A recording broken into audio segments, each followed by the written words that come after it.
जादुई गाउन और सैंडल।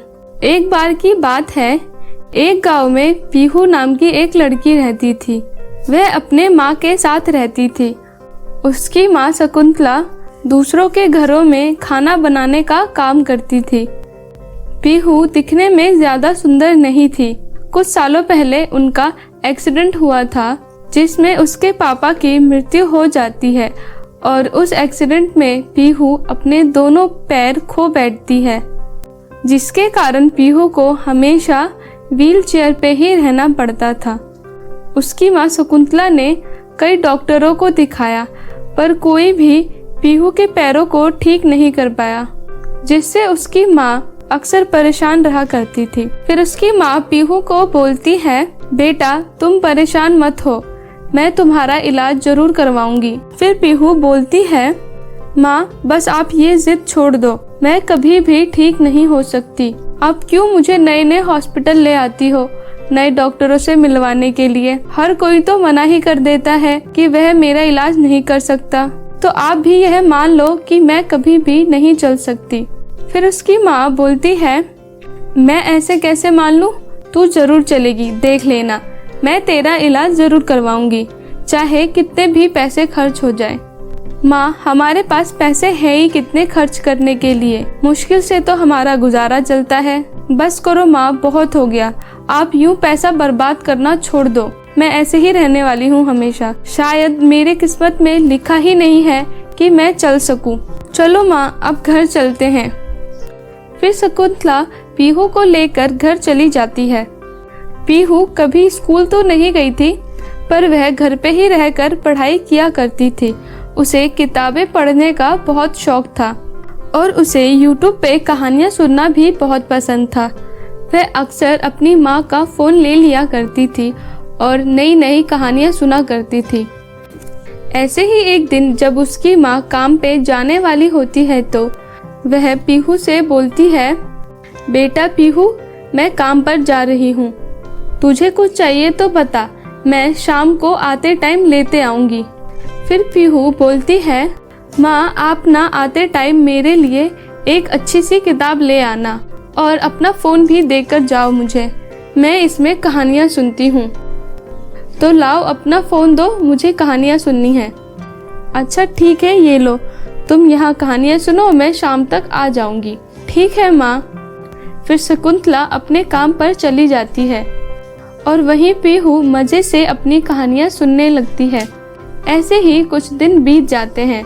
फिर एक दिन जब पीहू पढ़ाई कर रही होती है तो शकुंतला पीहू के पास जाती है और बोलती है, बेटा आज मैंने काम से छुट्टी ली है, क्यों ना हम दोनों आज कहीं बाहर पार्क में घूमने चले? तू कब तक यूं घर में पड़ी रहेगी? चल बाहर चल, थोड़ी देर खुले हवा में रहेगी तो अच्छा लगेगा तुझे।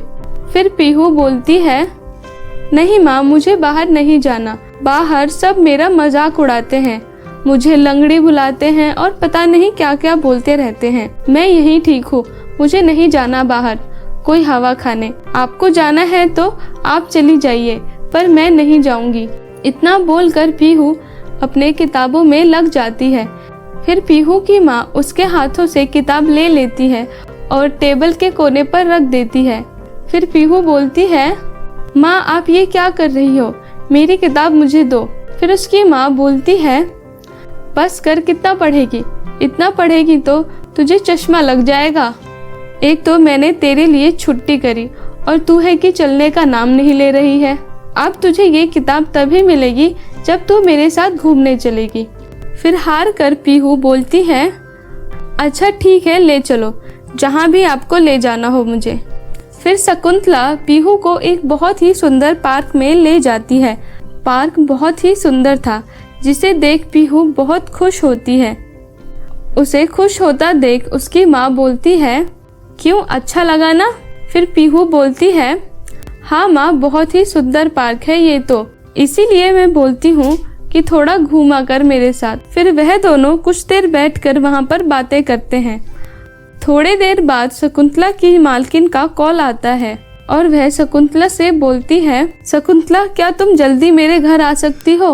वह क्या है ना, आज अचानक से मेरे कुछ रिश्तेदार घर पर आ गए हैं। तुम प्लीज जल्दी यहाँ आ जाओ, यहाँ पर बहुत काम बढ़ गया है। फिर शकुंतला बोलती है, ठीक है मालकिन, मैं आती हूँ। फिर शकुंतला पीहू को बोलती है, बेटा मुझे जाना होगा, तुम यहाँ पार्क में बैठो, मैं थोड़ी देर में आ जाऊंगी। फिर शकुंतला वहाँ से चली जाती है। पीहू कुछ देर बैठकर सबको खेलते हुए देखती है। तभी वहाँ उसके मोहल्ले की कुछ लड़कियाँ आ जाती है और पीहू का मजाक उड़ाने लगती है। देखो जरा ये लंगड़ी यहाँ कैसे बैठी है। फिर एक लड़की बोलती है, ओए लंगड़ी, तू यहाँ कैसे आई? क्योंकि तुझसे चला तो जाता नहीं है, तो क्या तू यहाँ अपने चेयर पर उड़कर आई है? अरे ना ना, उड़ना इसके बस की बात कहाँ, ये जरूर रेंग रेंग कर आई होगी। फिर वह सब पीहू पर हंसने लगते हैं। पीहू को उनकी बातें बहुत ही बुरी लगती है, पर वह क्या करती, वह खुद वहाँ से नहीं जा सकती थी। उन्हीं लड़कियों में से एक लड़की बोलती है, अगर हम इसे मारेंगे भी तो ये कौन सा हमारे पीछे भागने वाली है। तभी वह सब लड़कियां पीहू को परेशान करने लगती है। कोई उसके बालों को खींचता तो कोई उसे चाटा मारता। इन सब से परेशान होकर पीहू रोने लगती है। तभी एक लड़की पीहू को धक्का मारकर जमीन पर गिरा देती है। वहीं दूर खड़ी एक अम्मा इन सब लड़कियों को देख रही होती है। फिर वह अम्मा वहां आती है और सब लड़कियों को डांटते हुए बोलती है, चलो बदतमीज लड़कियों, भागो यहाँ से, नहीं तो मैं तुम सब की पिटाई लगा दूंगी। फिर वह सारी लड़कियां वहां से भाग जाती है। फिर वह अम्मा पीहू को उठाती है और बोलती है, अरे बेटा रो मत, ये बच्चे तो बुरे बच्चे थे, तुम उन लोगों के बातों पर ध्यान मत दो। फिर पीहू बोलती है, अम्मा काश आज मैं ठीक होती तो कोई भी मेरा मजाक नहीं उड़ाता। हर कोई मेरा मजाक उड़ाता है, इसीलिए मैं घर से कभी भी नहीं निकलती। वो तो आज माँ मुझे यहाँ घुमाने ले आई, नहीं तो मैं यहाँ कभी भी नहीं आती। मैं ज्यादा किसी से बात भी नहीं करती क्योंकि हर कोई मेरा मजाक ही उड़ाता रहता है। मैंने अपना सारा बचपन अपने ही घर में बिताया है, इसी वजह से मैं कभी स्कूल भी नहीं गई। माँ ने मुझे बहुत से डॉक्टरों को दिखाया पर कोई भी मुझे ठीक नहीं कर सका। इतना बोलकर पीहू रोने लगती है। फिर वह अम्मा पीहू को बोलती है, पीहू तुम चिंता मत करो, मैं तुम्हें ठीक कर सकती हूँ, तुम चलो मेरे साथ मेरे घर। फिर वह अम्मा पीहू को अपने साथ घर ले जाती है। घर पहुंचकर वह अम्मा पीहू को बोलती है, बेटा तुम रुको, मैं अभी आती हूँ। फिर वह अम्मा अंदर जाकर एक बहुत ही सुंदर गाउन और सैंडल ले आती है। बेटा ये गाउन और सैंडल जादुई है, इस गाउन से तुम बेहद खूबसूरत हो जाओगी और इस सैंडल की मदद से तुम्हारे पैर ठीक हो जाएंगे, जिसके कारण तुम चल सकती हो। ये गाउन और सैंडल मुझे एक परी ने दिया था। अब तो मैं बूढ़ी हो गई हूँ, मुझे इनकी ज्यादा कोई जरूरत नहीं है, तुम्हें इनकी बहुत ज्यादा जरूरत है, तुम इन दोनों को ले लो। फिर पीहू उस गाउन और सैंडल को ले लेती है और जैसे ही वह उन्हें पहनती है वह एक बहुत ही सुंदर लड़की बन जाती है। और तो और वह अपने पैरों पर भी खड़ी हो गई होती है, जिसे देख पीहू खुशी के मारे नाचने लगती है। फिर वह अम्मा को बोलती है, अम्मा आपने आज मेरी बहुत मदद करी, मैं आपकी एहसानमंद रहूंगी।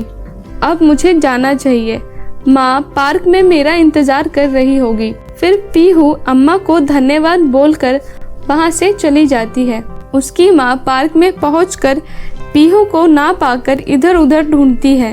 तभी वह देखती है कि पीहू अपने पैरों पर चलकर आ रही है, जिसे देख उसकी माँ को अपने आंखों पर यकीन नहीं होता। वह बहुत ही खुश हो जाती है और पीहू से पूछती है, बेटा पीहू ये सब कैसे हुआ, तुम ठीक कैसे हो गई और तुम इतनी सुंदर लग रही हो, मुझे तो अपनी आंखों पर भरोसा ही नहीं हो पा रहा, मैं कहीं कोई सपना तो नहीं देख रही। फिर पीहू अपनी माँ को बोलती है, अरे नहीं नहीं माँ, ये कोई सपना नहीं है, यह हकीकत है, मैं सचमुच में चल सकती हूँ। फिर पीहू अपनी माँ को सारी बातें बताती है। माँ आपके जाने के बाद मुझे एक अम्मा मिली थी, वह मुझे अपने साथ अपने घर ले गई और उन्होंने मुझे अपना जादुई सैंडल और गाउन दिया। जिसकी वजह से मैं चल सकती हूँ और सुंदर भी दिख रही हूँ।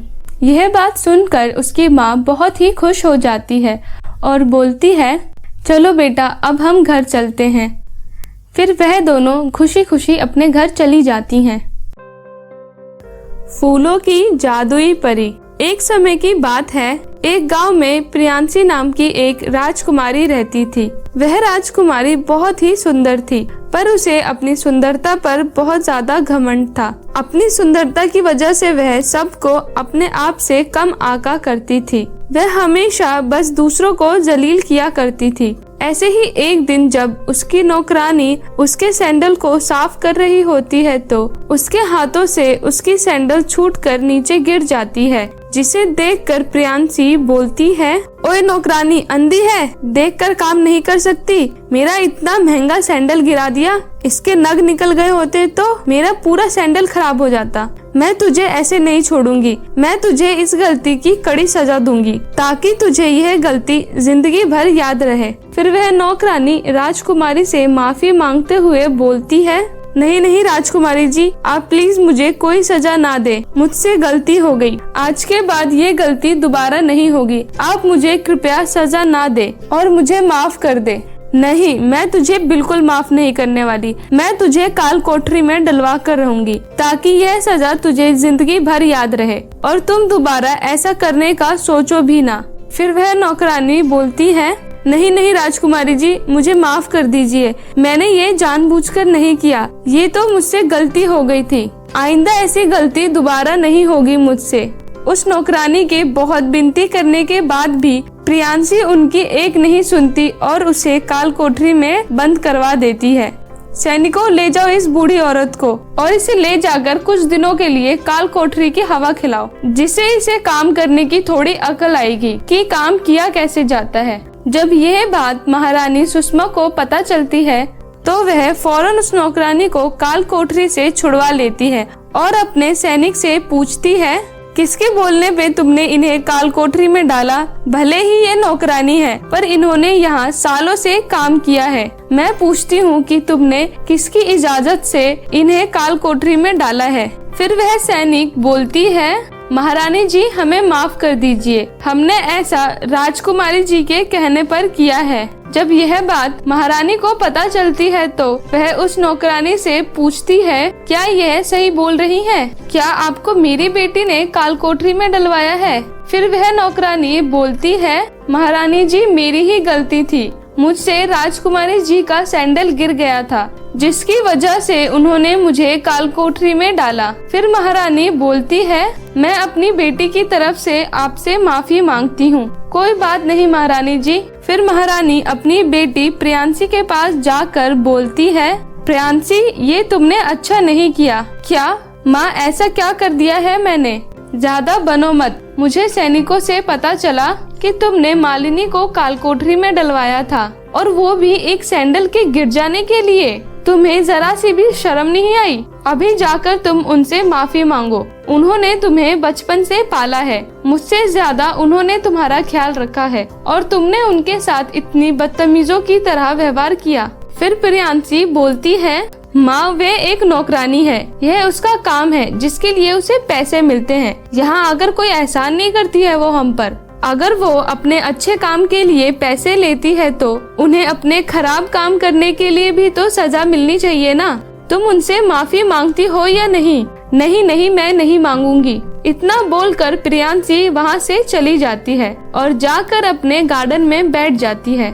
अपनी बेटी के इस व्यवहार को देखकर सुषमा को उसके लिए चिंता होने लगती है और वह मन ही मन सोचती है, ना जाने इस लड़की का क्या होगा। अगर इसी प्रकार इसका व्यवहार बना रहा तो वह आगे चलकर अपना राजपाट कैसे संभालेगी, अपनी प्रजा का ध्यान कैसे रखेगी। ये तो बहुत स्वार्थी बनती जा रही है, बिना किसी दूसरे के हित के बारे में सोचे कुछ भी करती है। ऐसे तो वह अपनी प्रजा के लिए एक बहुत ही बुरी रानी बनेगी। मुझे अभी जाकर यह सारी बात प्रियांशी के पिताजी को बतानी होगी। फिर सुषमा महाराजा सूरजमल के पास जाकर बोलती है, सुनिए जी, हमें प्रियांशी के बारे में कुछ सोचना चाहिए। वह दिन पर दिन और भी बिगड़ती जा रही है। वह अपने सिवाय किसी और का सोचती ही नहीं है। आज उसने मालिनी दाई को काल कोठरी में बंद करवा दिया था। मैंने उसे समझाने की कोशिश की कि वह जाकर उनसे माफी मांगे, पर उसने मेरी एक भी नहीं सुनी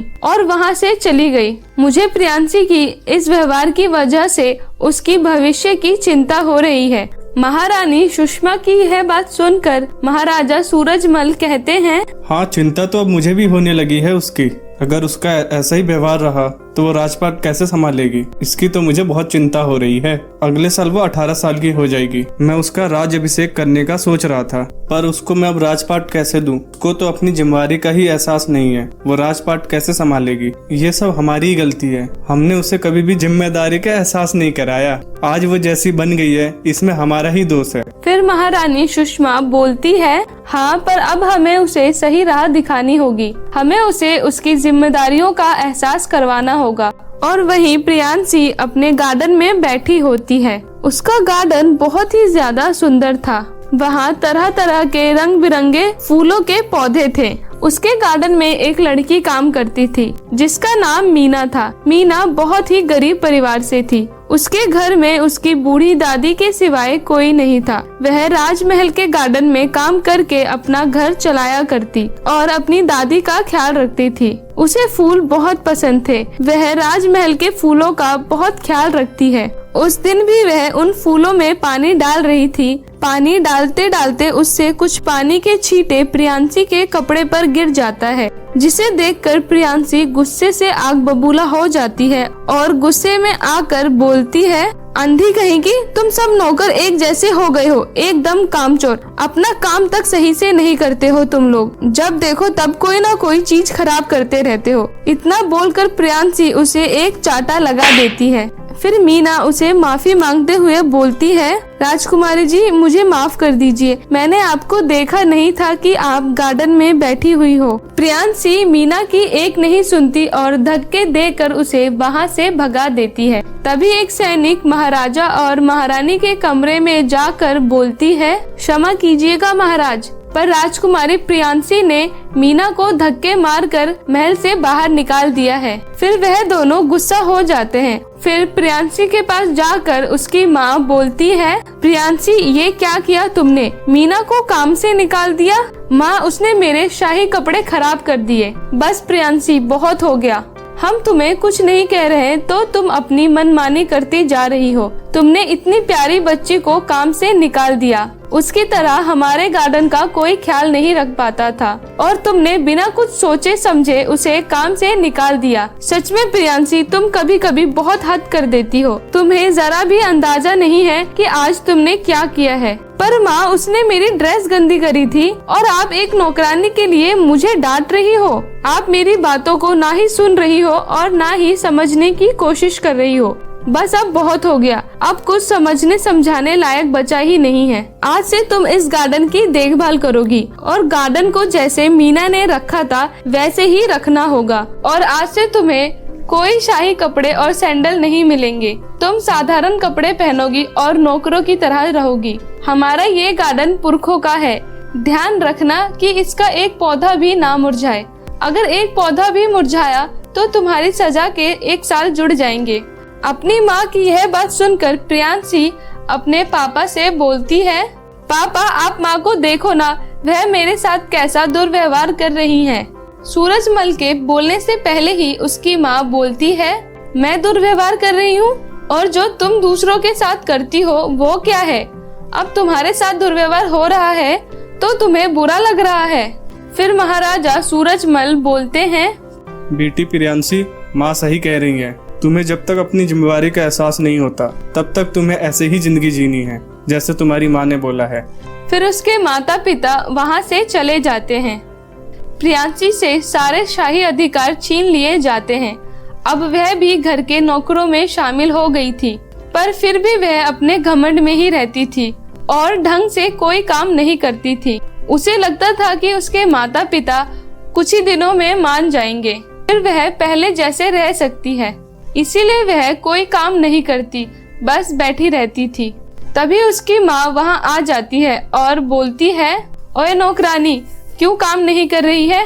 2 दिन हो गए हैं और तूने एक पौधे को भी पानी नहीं दिया। आज से तेरा 2 दिन का खाना बंद। तू जितने दिन काम करेगी उतने दिन का ही खाना मिलेगा। माँ, आप ये किस तरीके से बात कर रही हो? आप मुझसे इस तरह से व्यवहार नहीं कर सकती हो। आखिरकार मैं यहाँ की राजकुमारी हूँ। फिर उसकी माँ बोलती है, जबान संभाल कर लड़की, तुम इस महल की महारानी नहीं हो। तुम इस तरीके से मुझसे बात नहीं कर सकती हो। अब तुम इस घर की नौकरानी हो और अपने हद में रहना सीखो। और अगर शाम तक तुमने यह सारा काम नहीं किया तो मैं तुम्हें काल कोठरी में डाल दूंगी और फिर तुम अपनी सारी रात काल कोठरी में ही काटना। इतना बोलकर सुषमा वहाँ से चली जाती है। अपनी माँ का यह रूप देखकर प्रियांशी बहुत उदास हो जाती है और वहीं बैठकर रोने लगती है। ये माँ को क्या हो गया है? वह मुझसे कैसे बात कर रही हैं? आज से पहले उन्होंने ऐसा व्यवहार कभी नहीं किया मेरे साथ, और वो भी एक नौकरानी के लिए। इतना बोलकर वह रोने लगती है। प्रियांशी नहीं जानती थी कि जिस गार्डन में वह रो रही है वह एक जादुई गार्डन था जहाँ एक परी रहती थी। प्रियांशी को रोता देख वह परी बोलती है, प्रियांशी तुम मत रो। प्रियांशी उसे देखकर चौंक जाती है और बोलती है, आप कौन हो और इस राजमहल में कैसे आई? प्रियांशी, मैं राजमहल में ही रहती हूँ, पर मैंने आज से पहले आपको यहाँ कभी नहीं देखा। प्रियांशी, मैं इस गार्डन में रहती हूँ। मैं इस गार्डन की फूलों की परी हूँ। मेरा नाम रोजी परी है। मैं तुम्हें बचपन से ही देखती आ रही हूँ। तुमने बहुत सी गलतियाँ की है और तुम्हारी माँ तुम्हें समझाने की कोशिश कर रही है। याद करो, तुम भी अपने नौकरों के साथ इसी तरीके से बात करती हो। वह तुम्हें तुम्हारी गलतियाँ याद दिला रही हैं और तुम्हें तुम्हारी जिम्मेदारियों का एहसास करवाना चाहती हैं। पर परी, आपने देखा ना माँ ने मुझसे कैसे बात की। वह मुझसे बिल्कुल भी प्यार नहीं करती। उन्होंने मुझे मेरे ही महल की नौकरानी बना दिया है। प्रियांशी, अगर तुम्हें लग रहा है कि तुम्हारी माँ को तुमसे प्यार नहीं है तो तुम यह गलत सोच रही हो। तुम खिड़की से अपनी माँ के कमरे में झांक कर देखो, फिर तुम्हें पता चलेगा। फिर जब प्रियांशी अपनी माँ के कमरे में झांकती है तो वह देखती है कि उसकी माँ रो रही है, जिसे देखकर वह हैरान हो जाती है और परी से बोलती है, परी, माँ तो रो रही है, पर वो क्यों रो रही है? प्रियांशी, तुम्हारी माँ को भी बहुत बुरा लग रहा है तुम्हें इस हालत में देखकर। वह ऐसा तुम्हें सुधारने के लिए कर रही है ताकि तुम्हें अपनी गलतियों का एहसास हो।